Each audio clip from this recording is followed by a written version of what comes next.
is good, YouTube? Quinn Wade Basketball Analysis coming to you on a quick video. I wanted to let you guys know I got some new merchandise available, not just t-shirt anymore. I got different type of t-shirt, different type of shirts and logos that you can purchase on my spread shirt, and also hoodies now. We have expanded and added more to the channel and more merchandise for the brand.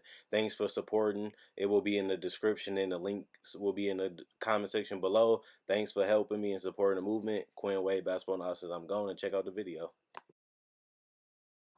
What's good, YouTube? Quinn Wade Basketball Analysis coming to out a quick video today on Sunday. We're going to talk about a potential trade that will send Otto Porter Jr.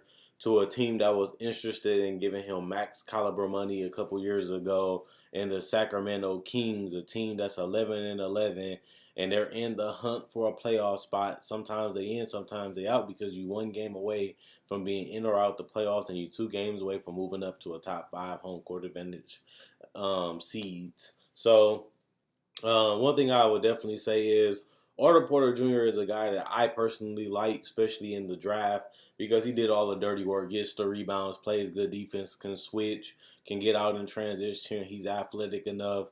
Only thing that was bad about him, he was good at a lot of things. He wasn't great at anything, including shooting. But Otto Porter has turned himself into one of the best shooters in the NBA. And a lot of people forget about that because they have short-term memory loss.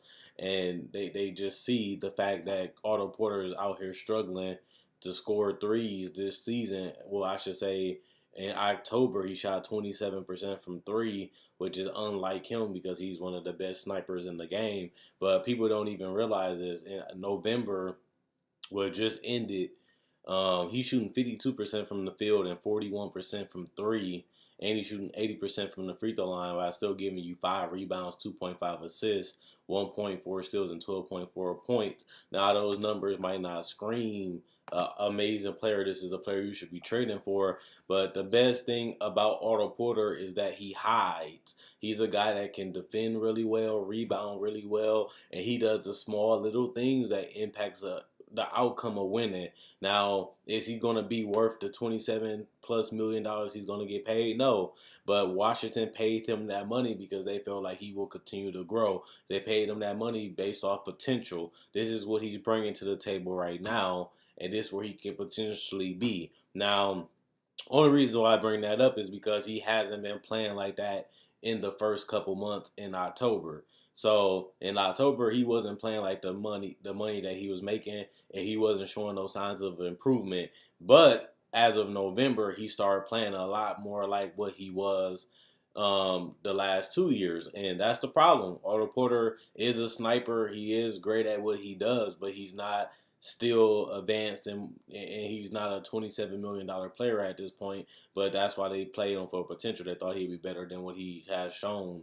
But he has also perfected his role, being a spot-up three-point shooter and doing the small things like getting out in transition and getting the offensive rebounds and being in the right place at the right time. And even though that's not $27 million worth of a player, nobody really seen that he had an upside higher than this. And that's why people called him one of the more overpaid players, because they never thought that Otto Porter would be bigger than what he is now. But people also never thought that he would be a 40% three-point shooter, one of the best three-point shooters in the last 2 years either. So that shows you that he continued to work on his game and was able to perfect the shot of the three-point shot.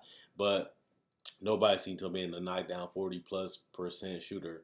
And that means, when you look at the Washington Wizards staff, that, hey, they front office, like, he improved this much over the last course of the couple years. Maybe 3-4 years from now, after we give him this contract, he'll be even better, especially playing with players like Bradley Beal and John Wall, which is a backcourt of all-stars. And John Wall was even all in defensive and all NBA player too. So John Wall is a perfect playmaker to go alongside a player like Bradley Beal and Otto Porter, because he can create his own shot. He can collapse the defense. Plus, he's a smart, high basketball IQ player. And you think having him and Porter together would do something special. And they have. They have been able to make the playoffs majority of the time, and they have been able to get close. There was a Game 7 away and a couple minutes away from going to the Eastern Conference Finals, with Bradley Beal, John Wall, and Otto Porter being their best players. Now, that was one of their biggest mistakes, was the overpay.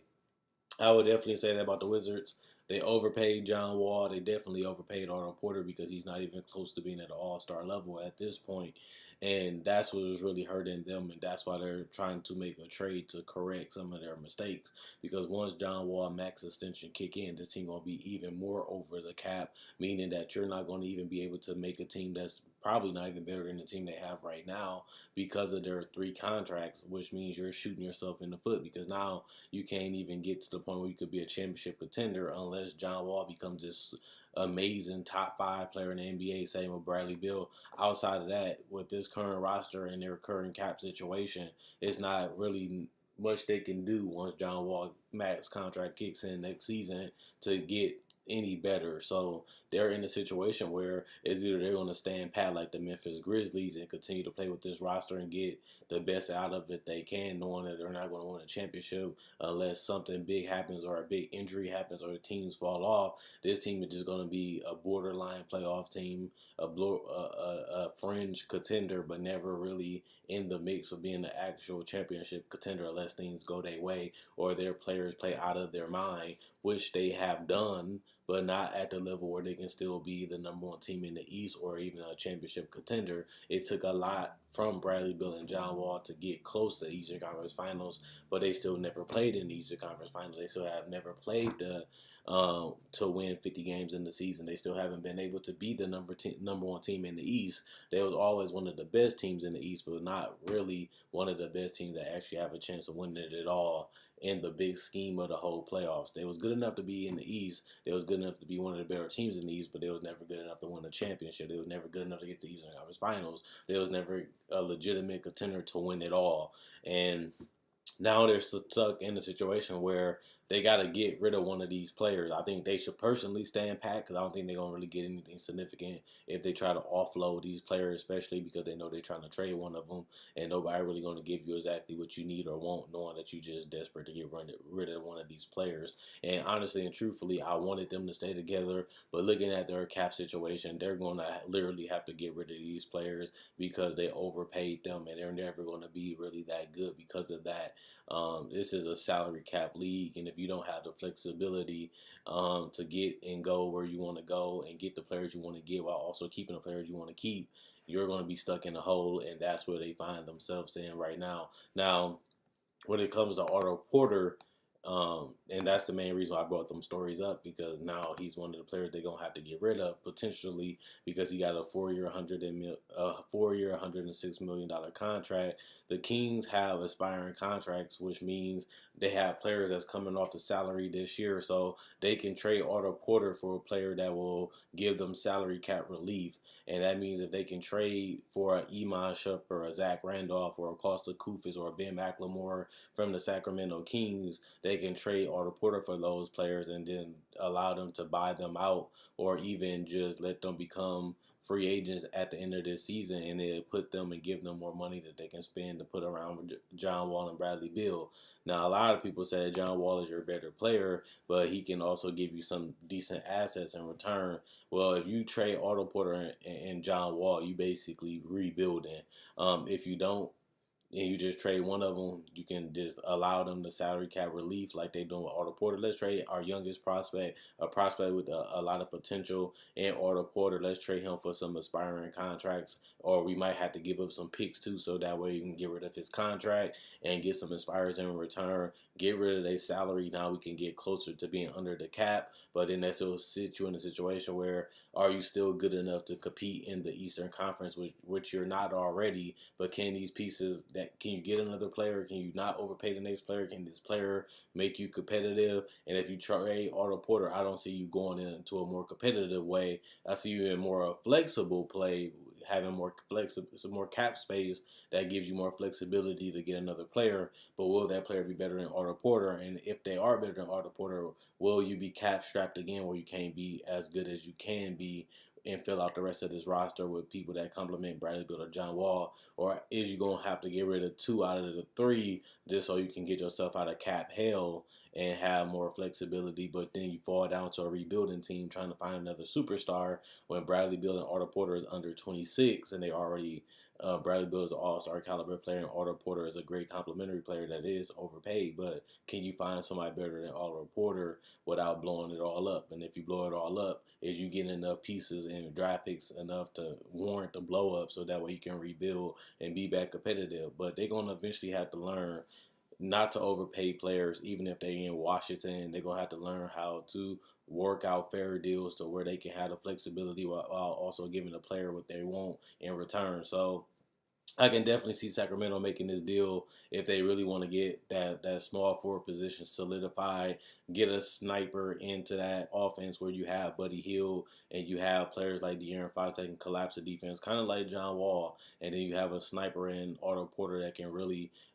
hit that spot up three and have the gravity to where you don't want to leave him open because he's so great at hitting that spot up three and he can do the little things. But when you really look at this Sacramento roster, why would they want to commit that much money to a player like Otto Porter when they can just continue to use players like Bogdanovich and Justin Jackson, and they still have Buddy Hield who can hit threes, and they still have other players. They might not be the biggest wings when it comes to size, like 6'7", 6'9", 6'8", but they can definitely find a three-point shooter that's cheaper than Otto Porter through free agency or just trying to find them through the draft and develop them into that. But they are in a situation where they need a wing at that small forward position, and Otto Porter is the best role player. But do you really want to pay him $27 million in the next couple of years just to hit a spot up three where you can just find other ways to get that from other players on your team like Bogdanovich and Justin Jackson that's shown potential that they can be decent shooters? Are they going to be as good as Otto Porter? No.